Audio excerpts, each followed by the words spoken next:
What's up guys, Trilogy here. We're back with another manga review. This is going to be for volume 9 of Boruto. We get the conclusion of Delta versus Naruto in this fight. We get some development with Kawaki. We get some development with Kara. We see some things that we didn't expect to see since the Great Shinobi War at the end of the Naruto Shippuden arc.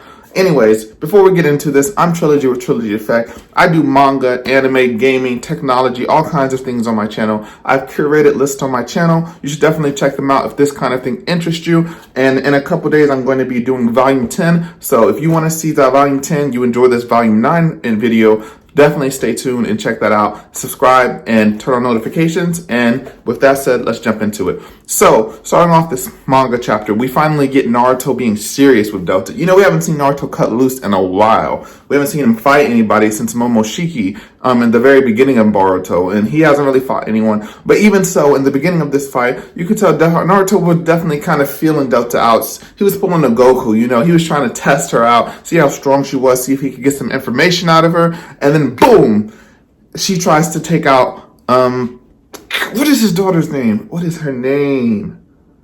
Jeez, Himawari. She tries to take out Himawari, which that's Boruto's fault. I'm really not a big Boruto fan. Literally everyone was like, you're too weak to get into this fight. Even Kawaki was like, we're too weak to get into this fight. Let's stay out of it. And Boruto had to interfere with a vanishing Rasengan, which didn't do anything, by the way. And then she was like, oh, you just gave me a good idea. We have hostages over here. So all of a sudden, here she comes trying to take out Himawari, and literally she would have been dead if not for Kawaki. Kawaki takes one from the team. He gets damaged up. He loses his whole arm, which is a common theme in Naruto. People are always losing an arm. Naruto lost an arm. Sasuke lost an arm. You're not a main character if you don't lose an arm. That's just how it is. Didn't Jiraiya lose an arm?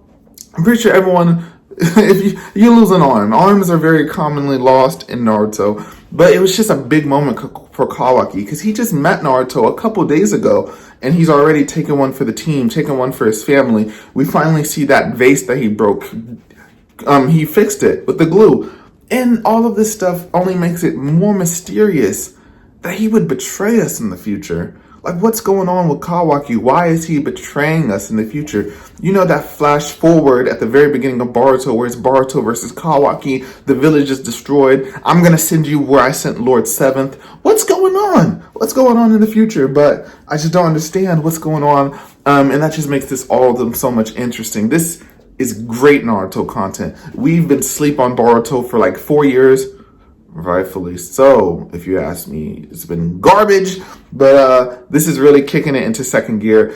Naruto defeats Delta. He wants to take her in for investigation, but she self-destructs. We're like, ah, dang. Little do we know, there's a whole bunch of Delta clones. We get a bunch of Delta robot clones. I don't know how that works. I honestly don't know how that works. And one thing I did like last time, in my last video, I said, look at this man Naruto. He hasn't used a single shadow clone and not a single Rasengan.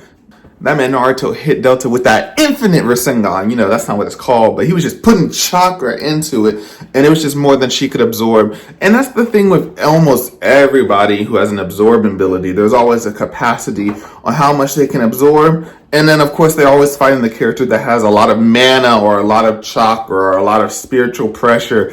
They always get overpowered. Like, absorbing energy is like the worst ability that you can have. It only takes you so far. There's always going to be someone out there who has more energy than you. But yeah, I'm glad that girl Delta got her butt whooped. It's like that Kawaki lost his hand and they couldn't give him the Hashirama arms that everyone else seems to get. They said, we can't do that. This locked to your genetic genes. Although they were going to give Sasuke one, so I feel like they could have made it work if they really wanted to. But no, we're just going to give him this robot arm. And that really makes me want to find out, does Kawaki wear a glove in that flash forward that we saw? Or did it look like a normal hand? If that's the case, that could be a spoiler. Like, if he has a normal hand, that means he went back to Kara at some point and Kara fixed his arm. Or if he has a glove, that means he never went back to Kara and he has the same arm that he had before. So I really want to see and check that out. But it was cool seeing Naruto be Hokage and stuff like that. I'm just flipping through this to make sure I don't fix this. We did see Jigen knows about the Otsutsuki and he knows about Momoshiki. And when he found out about Boruto, he was like, okay, what's going on around here? So the fact that he knows about this, I just don't know how. I don't know what's going on. Honestly, I can't cap. I don't know what's going on with the car. I don't know what's going on with that. I did like, if you can see this right here. Oh, this is the fourth Hokage. His face looks so cool on there. He looks like a cool ninja. And then if you get Naruto, look, he looks like a geek. And that's literally their personality. That's hilarious to me because you have the fourth Hokage looking all cool, and then you have the Hokage just looking normal. I did think it was cool how Kawaki wanted to trade. He wanted to trade for the Lord Fifth. I really think he thinks of Naruto as a role model. That's super cool.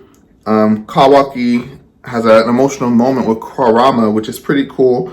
And then Kawaki is learning ninjutsu, and he's a prodigy. I do like the scene where he's using chakra balance on the tree and whatnot, and he's like, "This is easy. Can we get to something hard?" And Naruto's like, "You wouldn't believe how hard that was for me when I first learned," and that's just hilarious to me. We get Shikamaru and Sai talking about not trusting Kawaki, which is fair. Like, this guy's an enemy. He's been in the town for 4 days. That man Naruto is just a softie. Like, he's teaching him ninjutsu and everything.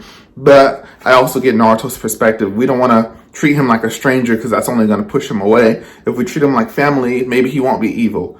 Little do we know, we have a flash forward and she'll say he's going to be evil or something. And then Sasuke does some stuff where he sees the Otsutsuki. He meets the Ten Tails. What is it? They have a baby Ten Tails over here. That's so weird to me. And then we get to see Jigen. He grows a horn and stuff like that, which this has already been spoiled to me a while ago. But it was still cool to see that this was going on. With the Momoshiki powers, the Kara marks, they let you grow horns and stuff like that. I don't know what's going on with that. But yeah, that's pretty much the overview for Volume 9, guys. Like I said, stay tuned if you want to see Volume 10. Once I get my hands on it, I'll do a video for you guys ASAP. If you have any other questions or you have any idea what Kara does, well, never mind. Just I'm a little behind and I don't want spoilers. So I'll catch you guys next time. This is Trilogy with Trilogy Effect. If you want to see more manga, video games, anime, anything like that, check out my channel and I'll catch you guys next time.